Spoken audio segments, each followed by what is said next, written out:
जय हिंद दोस्तों, मैं हूं प्रभात। पीसीएस शिक्षा के मंच पे अब तमाम अभ्यर्थियों का हार्दिक अभिनंदन है। आज चर्चा के मुख्य बिंदु में एक अत्यंत ही महत्वपूर्ण न्यूज़ है, जो आपके परीक्षा के दृष्टिकोण से तो शायद ये बहुत ज़्यादा इंपॉर्टेंट नहीं हो, लेकिन एक अवेयर अभिभावक होने के नाते और एक जागरूक विद्यार्थी होने के नाते ये पूरा का पूरा न्यूज़ आपको ज़रूर देखना चाहिए, क्योंकि इसका सीधा संबंध अभी हाल फिलहाल में क्लास 10th के या बोर्ड एग्जामिनेशन से है। तो काफ़ी इंपॉर्टेंट ये अपडेट सीबीएसई के द्वारा जारी किया गया है। तो आइए चलते हैं अपने सेशन में देखते हैं क्या वो अपडेट दिया गया है जो विद्यार्थियों के पूरे स्टडी साइकिल को प्रभावित करेगा सकारात्मक रूप से। तो एक अच्छा पहल है। आइए समझेंगे इसके सही पहलुओं को। इससे पहले आप सभी को याद करा दें कि यदि आपने चैनल को सब्सक्राइब नहीं किया है तो चैनल को भी जरूर सब्सक्राइब कर लें, ताकि आपको इस तरह की इंपॉर्टेंट अपडेट बिल्कुल ही टाइम पे मिलता रहे। आइए चलते हैं सेशन में, देखते हैं क्या है पूरा का पूरा अपडेट। तो देख रहे हैं आप ये न्यूज़ कटिंग्स जो सामने देख रहे हैं, जो मैंने यहाँ पे सोर्स लिया है, ये 26 जून का ये सोर्स है। 26 जून के दैनिक जागरण ने इस न्यूज़ को प्रकाशित किया है। साथ ही साथ आपको द हिंदू में भी ये न्यूज़ मिलेगा, और लगभग जितने भी प्रिंट मीडिया हैं, चाहे इलेक्ट्रॉनिक मीडिया है, सब जगह ये न्यूज़ जो है वो छपा हुआ है। और इसी के कारण ये पूरा का पूरा न्यूज़ जो है वो क्या है, बन गया है चर्चा का विषय। और यदि चर्चा का विषय बन गया है तो इसके ऊपर एक बार चर्चा हमारा भी करना लाजमी बनता है। आइए सबसे पहले देखते हैं कि न्यूज़ में क्या बताया गया है। आप देख रहे हैं हेडिंग यहाँ पे, सीबीएसई 10वीं में इस सत्र से होगी 2 बार बोर्ड परीक्षाएं। तो आप इस चीज़ को याद रखें कि बताया जा रहा है कि सीबीएसई 10वीं में इस सत्र से होंगी 2 बार बोर्ड परीक्षाएं। कई लोग कन्फ्यूजन होगा, क्या 2 बार बोर्ड देना पड़ेगा? तो इन सारे कन्फ्यूजन को दूर करते हैं। आइए सेशन में देखते हैं। तो आपको पता है कि 10th जो क्या होता है, वो बोर्ड का एग्जामिनेशन होता है। और यहीं से आप देखेंगे कि एकेडमिक साइकिल जो है आपका सारा इंपॉर्टेंट, सबसे महत्वपूर्ण जो डिग्री होती है वो आप इसे ही कहते हैं। इसे कहीं कहीं आप मैट्रिक की डिग्री में भी, डिग्री के रूप में भी जानते हैं। तो केंद्रीय माध्यमिक शिक्षा board, that is called CBSE, CBSE medium हम सभी ने पढ़ा है। तो केंद्रीय माध्यमिक बोर्ड सीबीएसई ने राष्ट्रीय शिक्षा नीति एनईपी 2020, एनईपी 2020 जो है वो आपको पता है कि इसको कस्तूरी रंगन समिति के सिफारिश के ऊपर लाया गया था। हालांकि आज के डेट में कस्तूरी साहब का निधन भी हो चुका है। तो 2020 के तहत 10वीं कक्षा के विद्यार्थियों के लिए 2 बोर्ड परीक्षाओं की व्यवस्था लागू करने का निर्णय लिया गया है। नई व्यवस्था इसी शैक्षणिक सत्र से प्रभावी होगा, मतलब जो अभी सत्र चल रहा है 2026 और 2027 का जो सत्र है उसी से ये प्रभावी हो जाएगा, जिसमें 2025 और 26 का सत्र, 26-27 नहीं, 25-26 का सत्र चल रहा है, यहाँ से प्रभावी हो जाएगा, जिसमें विद्यार्थियों को एक सत्र में 2 बार बोर्ड परीक्षा देने का अवसर मिलेगा। पहली परीक्षा मुख्य परीक्षा होगी, जबकि दूसरी परीक्षा प्रदर्शन सुधार के लिए होगी। अब इस लाइन को समझने की बहुत ही आवश्यकता है। एक जो परीक्षा आप देखते हैं फरवरी महीने में अप्रॉक्स जो एग्जामिनेशन होता है, जो मेन बोर्ड का एग्जामिनेशन होता है फरवरी मार्च, और इसी का रिजल्ट आपको अप्रैल में दे दिया जाता है, और इसी के बेस में आपको 12th में एडमिशन मिलता है। तो इस एग्जामिनेशन का जो शेड्यूल है, जैसे एग्जामिनेशन आज के डेट में हो रहा है, वो एग्जामिनेशन ये आपका मेन एग्जामिनेशन होगा। और ये एग्जाम जैसे आप देते आए हैं वैसे ही आप देते आएंगे। सारे के सारे सब्जेक्ट का यहाँ पे एग्जामिनेशन आपको देना अनिवार्य है, जैसे आप पहले से देते आए हैं। अब यहाँ पे होगा क्या, जब रिजल्ट इसका आता है और आप देखते हैं कि यहाँ पे कुछ ऐसे सब्जेक्ट हैं जिस सब्जेक्ट में, और जाहिर सी बात है सभी लोग सारे सब्जेक्ट में अच्छे नहीं होते हैं, और विभिन्न कारणों से आप देखेंगे यदि कुछ ऐसे सब्जेक्ट हैं जहाँ पे आपको लगता है कि मेरा जो मार्क्स है वो कम रह गया है और इसमें और ज़्यादा सुधार की आवश्यकता है या सुधार आप कर सकते हैं, तो आपको यहाँ पे जो सीबीएसई है एक और मौका देने जा रही है। और वो मौका आपको सीबीएसई देगी, और वो एग्जामिनेशन होगा जो कि दूसरा एग्जामिनेशन कहा जाएगा। और यही होगा आपका दूसरा एग्जामिनेशन, और दूसरा एग्जामिनेशन जो होगा इसी को क्या कहा जाएगा, सुधार परीक्षा कहा जाएगा। आप इसी को कहें कि इंप्रूवमेंट एग्जामिनेशन इसी को कहा जाएगा। और इसके अंतर्गत जिस भी विषय का परीक्षा दे रहे हैं, विषय का भी बाध्यता रहेगा कि कितने विषय को आप दे पाएंगे। तो जो भी विषय होगा इन दोनों एग्जाम में से उस विषय में जो बेहतर जो एग्ज़ाम का रिजल्ट होगा, वो मार्क्स आपके टोटल रिजल्ट में जोड़ दिया जाएगा, और अंत में आपका फाइनल एग्जामिनेशन, फाइनल जो आपका डिग्री है वो आ जाएगा। लेकिन यहाँ पे ध्यान देने वाली बात यह है कि यदि आपने मेन परीक्षा दिया है और आपको लगता है कि यस ये जो मार्क्स है ये मेरे लिए सेटिस्फाइंग है और इससे ज़्यादा की अब गुंजाइश नहीं है, मुझे अगले एग्जामिनेशन की तरफ नहीं पढ़ना है, तो आप आराम से इसी मार्क्स को फाइनल लेकर आगे बढ़ सकते हैं। मतलब दूसरा जो एग्जामिनेशन है ये मैंडेटरी नहीं है, ये आपके सुधार के लिए है। मुझे उम्मीद है कि आपको समझ में आया होगा। तो परीक्षा नियंत्रक डॉक्टर संयम भारद्वाज ने बताया है कि मुख्य परीक्षा में सभी नियमित छात्र अनिवार्य रूप से शामिल होंगे, जबकि विशेष श्रेणी के विद्यार्थियों को कुछ छूट मिलेगी। दूसरी परीक्षा में वे विद्यार्थी शामिल होंगे जो किन्हीं 3 विषयों में सुधार करना चाहते हैं। तो पहला सब्जेक्ट ये है कि पहला चीज़ है कि मेन एग्जामिनेशन जो है वो आप पास होने चाहिए। इसमें जो फेल होगा उसे ये मौका नहीं दिया जाएगा, ठीक है। जब फेल ही हो गया तो फिर यह मौका देने का मतलब ही नहीं बनता है। तो यहाँ जो आपको मिलेगा ये 3 जो है वो सब्जेक्ट के ऊपर आपको मौका दिया जाएगा। मैक्सिमम जो है वो 3 सब्जेक्ट का भी आपको मौका दिया जाएगा। अब मुख्य परीक्षा में उत्तीर्ण नहीं होने वाले विद्यार्थियों को 11वीं में अस्थायी रूप से प्रवेश मिलेगा। इस बात को भी याद रखेंगे। मुख्य परीक्षा में उत्तीर्ण नहीं होने वाले विद्यार्थियों को जो मुख्य परीक्षा में उत्तीर्ण नहीं हो पाए हैं उनको 11वीं में अस्थायी रूप से प्रवेश मिलेगा। मुख्य परीक्षा के अंक डिजी लॉकर पर उपलब्ध होंगे। तो इस बात को भी याद रखिएगा, जो मुख्य परीक्षा होगा वो कैसा होगा कि आप देखेंगे कि आगे आपको यहाँ पे जो डिजी लॉकर होता है वहाँ पे आपको मुख्य परीक्षा का रिजल्ट आपको दिख जाएगा। तो आगे देखते हैं कुछ और न्यूज़ यहाँ पे द हिंदू की तरफ। ये जो लाइन यहाँ पे दिखा जा रहा है कि 11वीं में अस्थायी रूप से प्रवेश मिलेगा, तो क्या फेल को प्रवेश, इस पर थोड़ा सा क्लैरिफिकेशन मुझे लगता है कि और भी मिलेगा। आगे देखते हैं इसमें कुछ और भी न्यूज़ है यहाँ पे।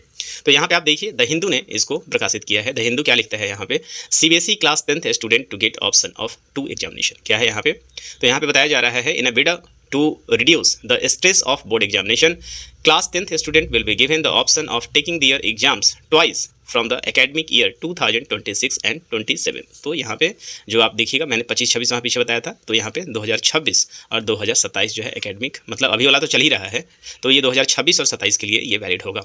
इस बात को याद रखेंगे, पहली चीज़। दूसरा चीज़, the central board of secondary examination secondary education, that is CBSE, said on Wednesday this option to improve performance in up to 3 academic subjects will only be provided to students who will pass the first examination of each seat। तो आप देखिए यहाँ पे आप स्पष्ट रूप से देख सकते हैं कि यहाँ पे 3 जो आपको मौके सब्जेक्ट के लिए दिए जाएंगे वो उन्हीं को दिए जाएंगे जो मुख्य परीक्षा पास करेंगे। The CBSE decision is in line with the 2020 national education policy recommendation to remove the high stake aspects of board examination by allowing all students to attempt the exam up to 2 times during any given school year if they wish to। one will be the main examination and the other for improvement। तो वैसे लड़के जो एक इनका main examination होगा, दूसरे को improvement examination के रूप में मानेंगे, तो उन्हें 2 मौका दिया जाएगा। While it is mandatory for a student to appear in the first board examination which will be conducted in mid-February, all students who pass the first board examination and are eligible will be allowed to improve their performance in any 3 subjects, CBSE chairman Rahul Singh said। स्पष्ट है कि जो पहला examination पास करेगा उसे ये मौका दिया जाएगा। The second examination is purely optional and additional in nature. तो दूसरा एग्जामिनेशन है उसके लिए आप बाध्य नहीं हैं, यदि आप चाहते हैं कि मैं इंप्रूव करूं तो ही आप एग्जामिनेशन आपको देना है। इस बात को याद रखेंगे। The better of 2 scores will be consider in the final marksheet of students who appear in both examination. तो दोनों में से जो बेहतर जो आपका मार्क्स होगा उसे फाइनल माना जाएगा। Almost 23.72 lakh students appeared for the CBSE class 10 board examination in 2025 of which 93.66 passed. तो आप देखेंगे कि यहाँ पे ऑलरेडी 23 लाख ऑन एवरेज लड़के जो हैं वो अपीयर हुए थे और 93.6 यहाँ पे पास भी हुए थे। मच नीडेड यहाँ पे इन्होंने बताया है। Union education minister Dharmendra Pradhan welcome the move with a post on x, laudable and much needed steps। This will be reduce exam stress, provide more flexibility and foster joyful learning environment, a key recommendation of NEP 2020। Twice a year examination is a student centric approach and also aligns with global education practices। Official explained that the result of the mandatory first examination will be declared in April। The second examination, which will be the improvement examination, will be conducted in the month of May and its result will be declared in June। तो आप इसको याद रखेंगे। पहला examination आपका फरवरी में होगा और दूसरा जो एग्जामिनेशन होगा, जो इंप्रूवमेंट एग्जामिनेशन, वो भी बहुत ज़्यादा दूर नहीं रहेगा, इसे भी मई में करा लिया जाएगा। अब फरवरी वाले का जो रिजल्ट है वो मोस्टली आपको अप्रैल तक मिल जाएगा और मई वाले का रिजल्ट जो है वो जून में आपको मिल जाएगा। इस बात को भी आप याद रखेंगे। Students can choose to sit for the improvement examination in 1, 2 और maximum of 3 subjects after reviewing their scores in the first examination, said Sayam Bhardwaj, the CBSE controller of examination. Officials added that if a student did not appear in the 3 or more subjects in the first mandatory board examination, then they will not be allowed to appear in the second improvement examination। मतलब आपको ये option pick करना पड़ेगा। The result of the first examination will be made available via DigiLocker and can be immediately used for admission to class 11th if the student does not wish to appear in the second examination for improvement। तो जो चाहता है कि second examination में जो है उसे नहीं बैठना है, तो यहीं आपका मार्क्स फाइनल होगा और इसी को DigiLocker पर दिया जाएगा, उसके आधार पर एडमिशन ले सकते हैं। तो ये पूरा का पूरा समरी है केंद्रीय माध्यमिक बोर्ड ने बोर्ड परीक्षाओं के तनाव को कम करने के लिए कक्षा 10 के छात्रों के लिए शैक्षणिक वर्ष 2026-27 से 2 बार परीक्षा देने का विकल्प देने का निर्णय लिया है, यदि वे चाहे तो शैक्षणिक वर्ष कब से शुरू हो रहा है? 2026-27 से। NEP 2020 का रिकमेंडेशन है। एक परीक्षा मुख्य परीक्षा होगी, दूसरी परीक्षा जो होगी आपका इंप्रूवमेंट एग्जामिनेशन होगा। आपको 3 सब्जेक्ट का चयन करना होगा, इस बात को भी आप याद रखेंगे। छात्रों के लिए पहली बोर्ड एग्जामिनेशन में शामिल होना अनिवार्य रहेगा। फरवरी के मध्य में इस एग्जाम को आयोजित कराया जाएगा। पहली बोर्ड परीक्षा पास करने वाले और पात्र सभी छात्रों को विज्ञान, गणित और सामाजिक विज्ञान और 2 भाषाओं के पेपरों में से किसी भी अधिकतम 3 विषयों को अपने प्रदर्शन में सुधार करने की अनुमति दी जाएगी।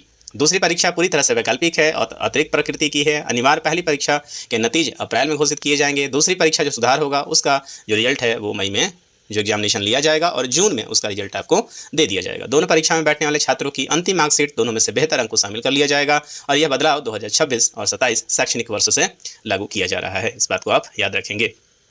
तो ये पूरा का पूरा आप देख रहे हैं। कुछ और यहाँ पे 2019 से सीबीएसई छात्रों को व्यावसायिक विषयों सहित किसी भी 2 विषयों के लिए सुधार परीक्षा लिखने का मौका दे रहा है। तो ऐसा नहीं कि ये अभी हो रहा है, सीबीएसई के द्वारा 2019 से ही छात्रों को व्यावसायिक विषयों में 2 विषयों को सुधार परीक्षा लिखने का मौका पहले से ही दिया जाता रहा है और न्यू योजना के तहत छात्र केवल 3 उपयुक्त शैक्षणिक विषयों में सुधार परीक्षा देने के लिए बैठ सकते हैं। अगर कोई छात्र पहले अनिवार्य बोर्ड परीक्षा में 3 या उससे ज़्यादा विषयों में शामिल नहीं होता है तो उसे दूसरी परीक्षा में शामिल नहीं होने दिया जाएगा। इस बात को भी आप याद रखेंगे। मतलब सारा परीक्षा तो देना ही है आपको। इसका उद्देश्य यह सुनिश्चित करना है कि छात्र मौकों की तलाश से न भागें और पहली अनिवार्य बोर्ड परीक्षा को गंभीरता से ले। तो इसका मतलब ये भी नहीं है कि आप जो है पहले एग्जामिनेशन को गंभीरता से नहीं लेंगे। आप बिल्कुल जैसे गंभीरता से लेते थे वैसे ही लें। यदि किसी कारणवश आप बीमार हो गए, आपका कोई एक्सीडेंट हो गया या कुछ ऐसी अनफॉर्सीन रीजन्स आपके सामने आ गए जहां आप एग्जामिनेशन सही से नहीं दे पाए हैं, तो आपको बोर्ड यहाँ पे, चूंकि ये काफ़ी इंपॉर्टेंट एग्जामिनेशन होता है और यहीं से आपका जर्नी स्टार्ट होता है, तो इसलिए सरकार आपको या पूरा एजुकेशन बोर्ड आपको ये सहायता दे रहा है।